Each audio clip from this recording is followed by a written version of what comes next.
Nobody knows about this secret Spellblade build for Season 4 yet, but I'm going to show you. And this is 335 corruption.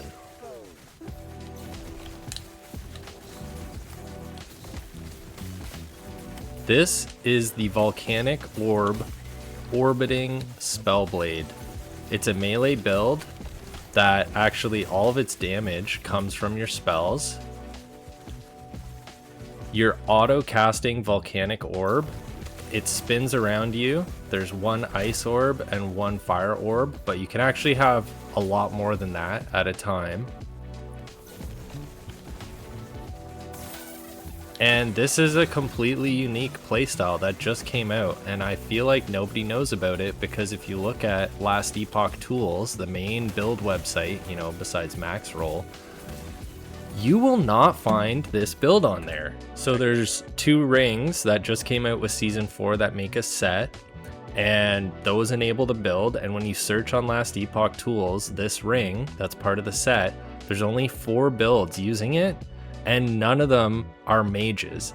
These are all from Max Peta. Great job, Max Peta. But they're all Blade Dancer builds. Nobody's tried this with Volcanic Orb yet, but I discovered it. So I'll show you how to play.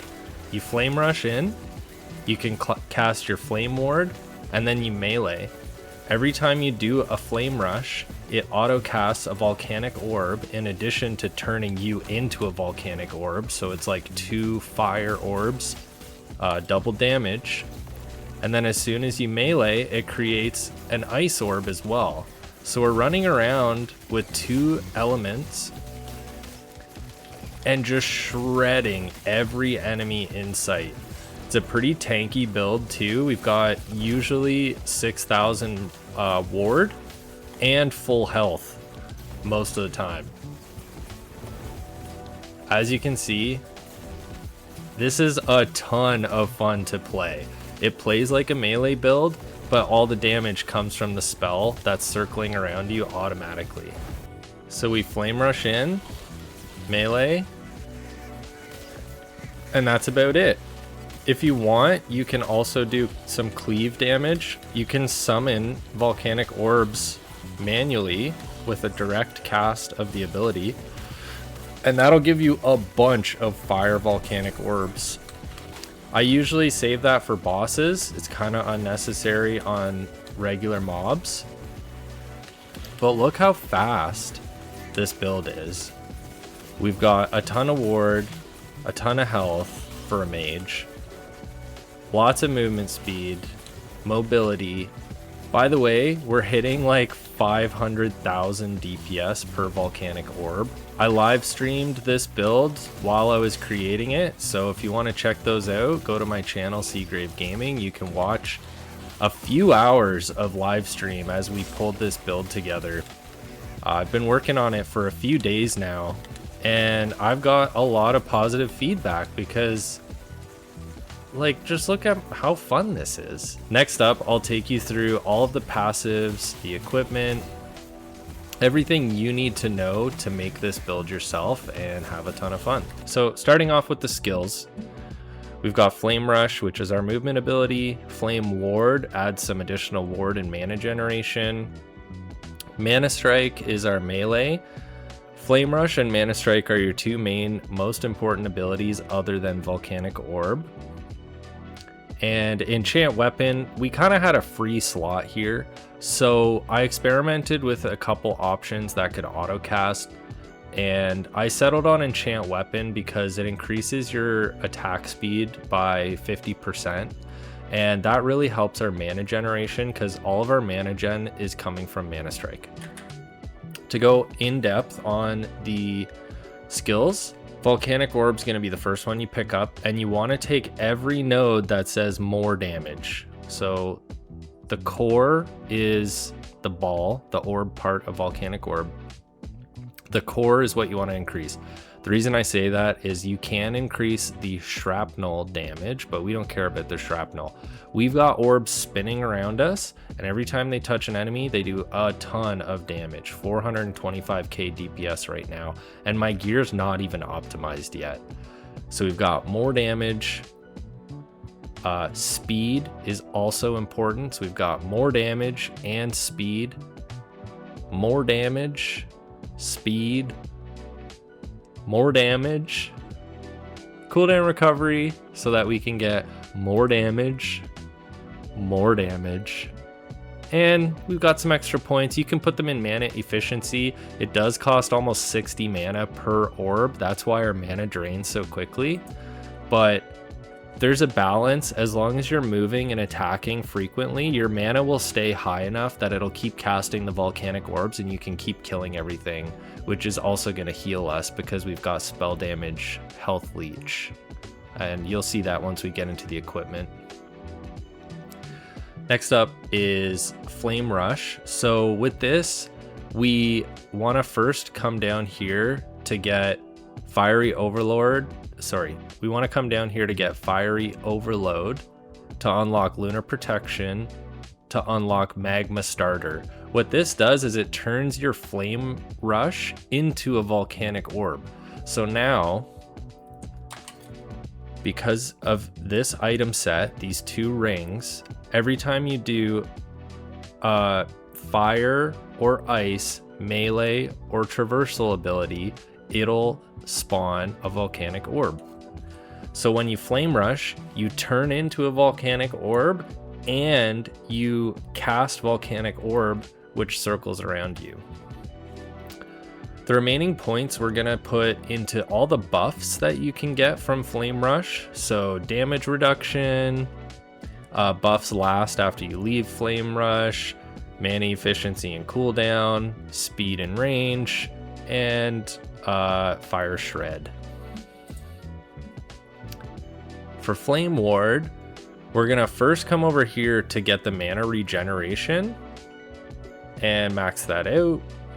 And then we'll come down here to elemental damage taken so we can get ward per second and mana efficiency.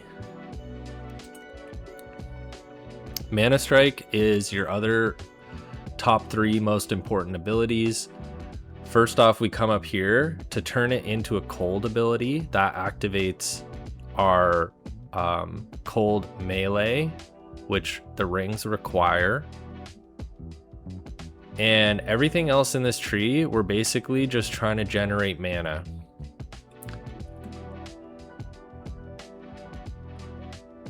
So mana. You can put extra points into area and attack speed if you like. And then the final skill is Enchant Weapon. Like I mentioned, this is basically just a filler ability. You could use any other ability that autocasts, or you could use Focus if you want, but I don't really like stopping the cast Focus, so I've got Enchant Weapon. The whole reason, really, there's 2 reasons to take Enchant Weapon on this build. First up, increasing your melee attack speed every time this ability activates. Will start when you first take it. You want to come down here first and get Kindling Blade. This lets Enchant Weapon cast itself whenever you do a melee attack. So you come down here first, and then you go up here and you get Celerity, increases your attack speed, and Cleanse by the Elements, which cleanses ailments. These are the 2 most important nodes other than the autocast, because melee attack speed increases your mana generation from Mana Strike. The faster you can attack with Mana Strike, the more mana it generates. And then ailment cleanse. You want an ailment cleanse on every build, basically, to survive at endgame. And this is how we're getting ailment cleanse. So that'll get rid of ignite, poison, bleed, etc. as you pick up those negative effects from enemies. The rest of the points I put into Icicle Strike. This just increases our DPS a little bit. It automatically uses this ability when you attack enemies. And then I grabbed Frozen Sparks because it increases our melee damage a little bit. So that's the skills. We'll look at the equipment. So the main part of this build is this set of rings. Keplehan's Pyrolith, Keplehan's Cryolith. It's a 2 ring set. And what it does is Volcanic Orb automatically casts when you use a melee fire or a fire traversal ability. And Volcanic Orb automatically casts when you use an ice melee or an ice traversal. So every time we mana strike, we get an ice Volcanic Orb. And every time we flame rush, we get a fire Volcanic Orb. And you can have both at the same time. You can have multiples of each, in fact, and run around with all of these ice and fire orbs just annihilating your enemies. It's so much fun. So that's the core of the build. The rest of the equipment is to increase the damage of our Volcanic Orb, which I'll show you on our weapons, and then survivability. Mage needs a lot of help staying alive at endgame through ward primarily. So for the weapons, we've got Wrong Warp, and the reason being, we're not actually taking advantage of the core Wrong Warp abilities because we're not using Teleport or Transplant. But what this gives us is intrinsic spell damage and mana. We need a lot of mana. It reduces the spell mana cost. It gives us haste on hit. We're doing a lot of hits with all those Volcanic Orbs that circle around us. And it's increasing our spell damage based on our movement speed. And it's also giving us, well, actually that's about it. So it's movement speed and spell damage. I've also put tier 7 spell damage on this. This Wrong Warp could be a lot better, obviously, if we had 2 LP or more.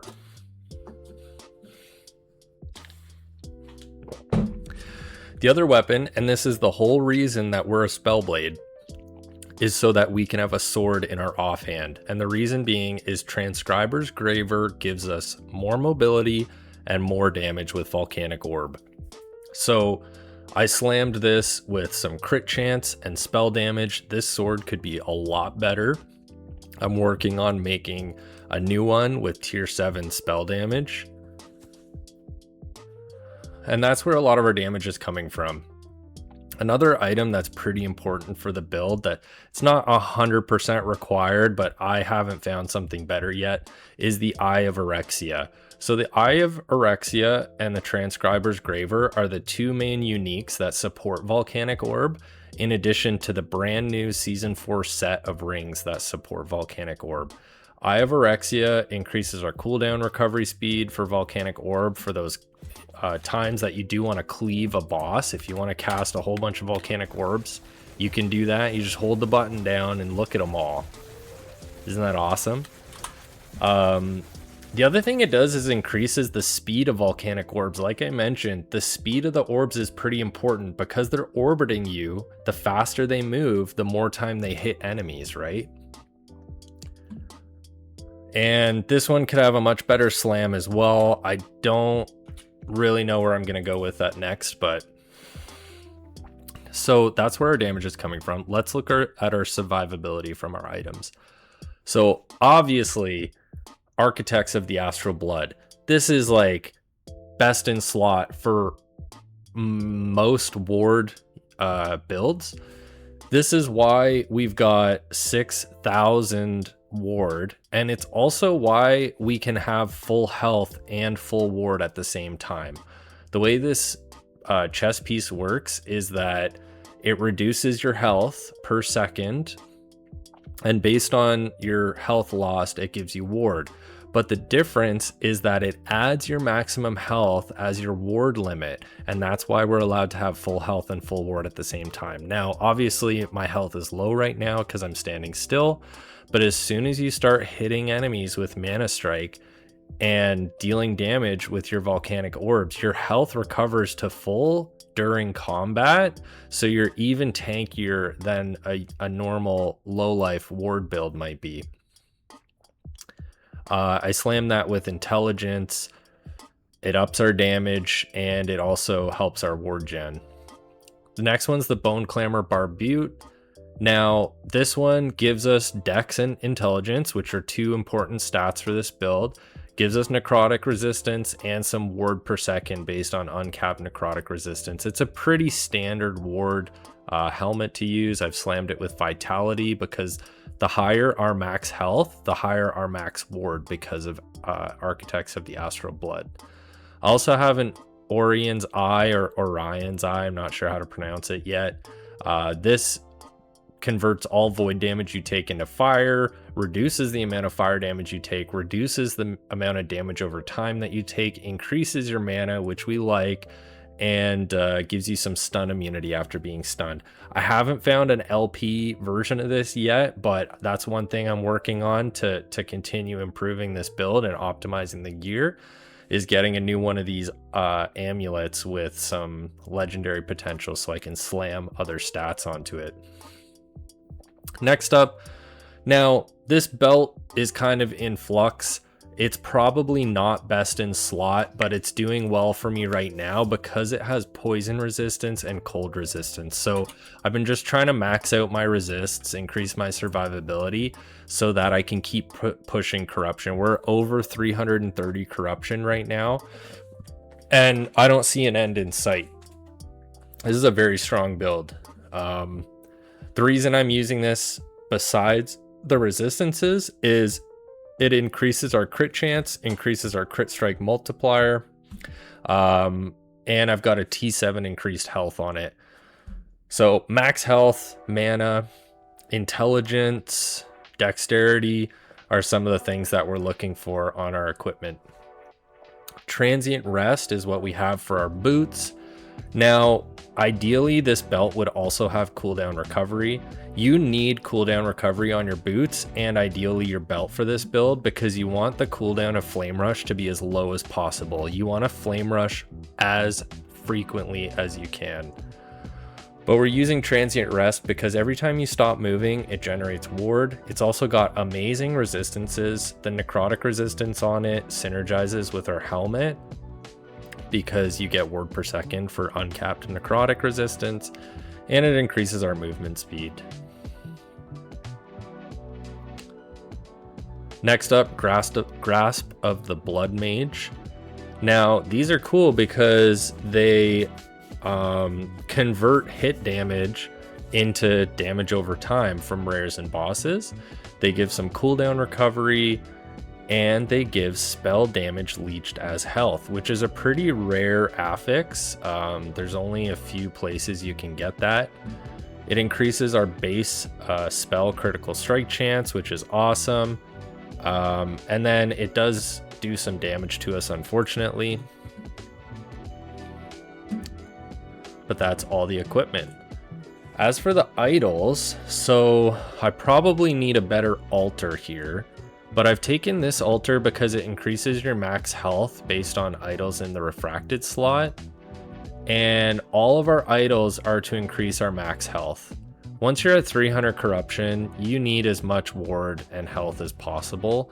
So we don't have any damage idols. It's all survivability right now.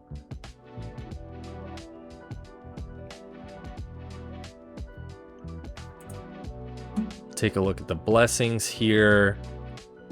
All my blessings are defensive. So there's that affix I said was rare. Spell damage leached as health. We're taking that. That helps our health stay full during combat without sacrificing ward. We've got lightning resist, all resist, endurance threshold, and endurance. The reason I've taken both those endurance blessings is because there are a lot of times when you are low health, and that's where endurance really shines. Next up, let's look at the passives.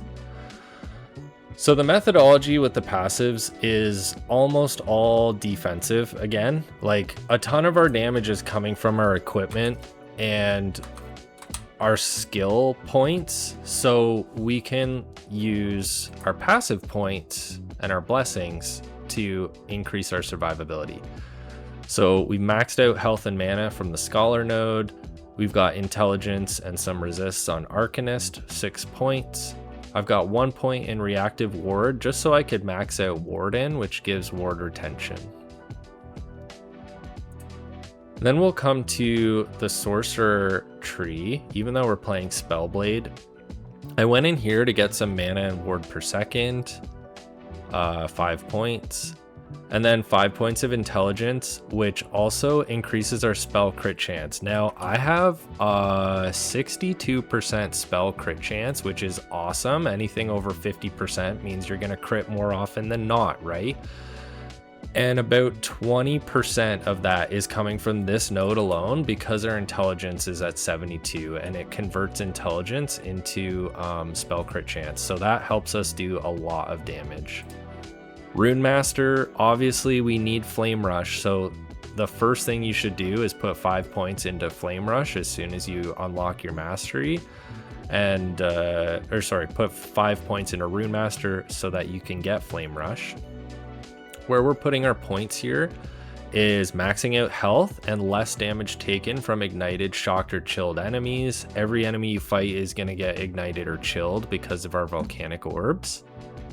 We're grabbing mana and Ward Burst. This is going to improve our mana gen with Mana Strike. 1 point in Arcane Focus so that we can unlock the 6 point Transcendence. This increases our health. It gives us ward per second. And if we have over 60 intelligence, more word per second. All right, last but not least, the star of the show, the Spellblade tree. So we're gonna put 6 points into Elemental Affinity, which gives us some resist and increases our elemental damage. Elemental damage increases cold, lightning, and fire damage, and we're doing cold and fire, so it helps. 8 points into Arcane Warden, which gives us some intelligence, and it generates ward whenever we use an elemental melee attack, which is our cold version of Mana Strike. We're maxing out Arcane Shielding, which gives us increased armor, increased health.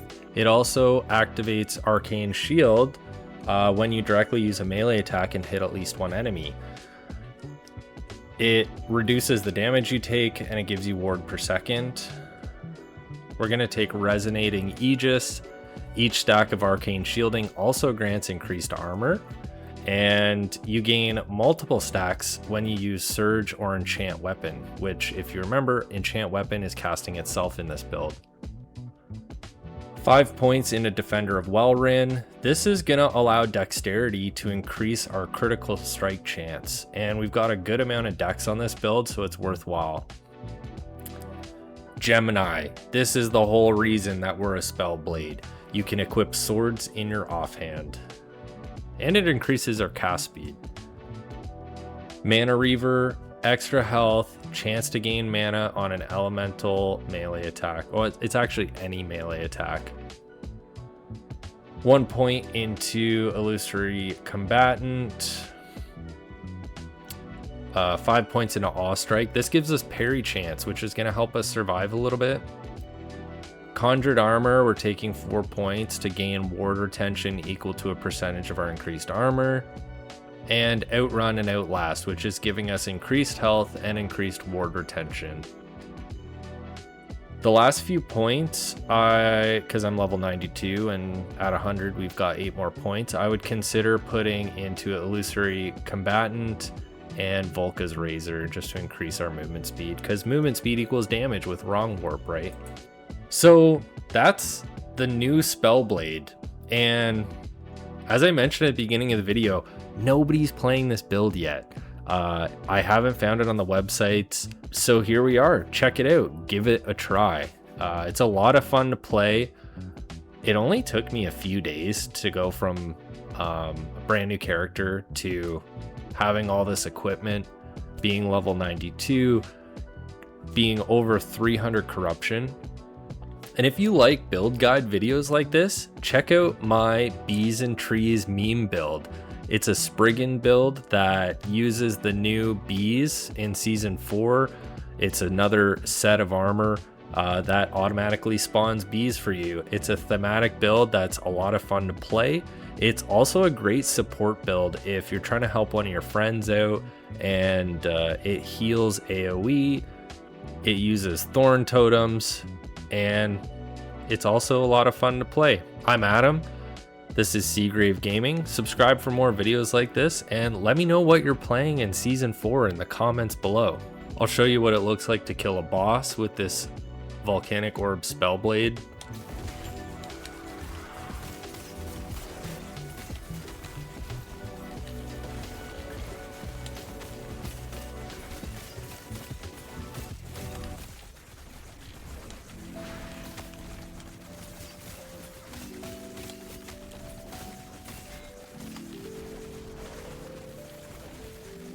See that cleave damage? I'm just spending all my mana on Volcanic Orbs when I have a minute in between trying not to get killed. So we're meleeing, flame rushing whenever it comes off cooldown, and if our mana is full and we have the opportunity, we'll cast a bunch of Volcanic Orbs in a row for that cleave damage. Stay out of the AoEs. Do you see how our health stays full and our ward doesn't go down because of it? It's awesome. Our ward's going down because we're taking hits, but...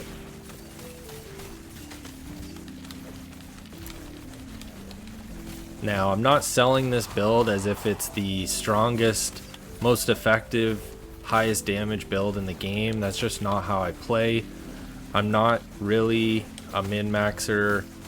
I play fun builds that I make up myself, and then I try to make them as strong as possible. But the goal for me is having fun. I get an idea in my head, I want to see if it works, and I want to try and make it viable, which is my favorite part about Last Epoch. I can pretty much make anything I can think of, and as long as I put the effort into understanding the stats that the build requires and the type of equipment that's going to help it succeed,